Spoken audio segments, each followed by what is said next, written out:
Une bonne nouvelle en matière de biodiversité, c'est suffisamment rare pour qu'on la remarque. Et cette bonne nouvelle, c'est qu'il existe sur Terre de plus en plus d'aires protégées.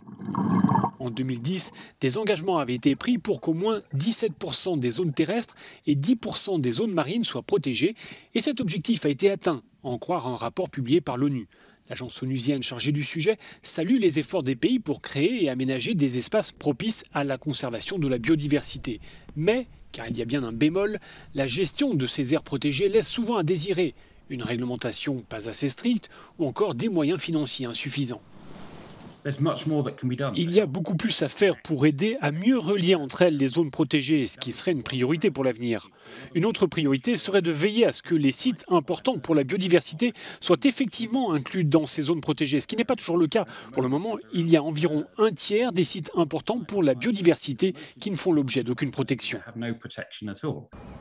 Les spécialistes de la biodiversité ont désormais le regard tourné vers la Chine, où se tiendra en octobre la COP 15, une réunion cruciale censée fixer un nouveau cadre de protection de la nature jusqu'en 2050. Un des objectifs des experts serait de doubler la surface des zones conservées pour mieux protéger la biodiversité.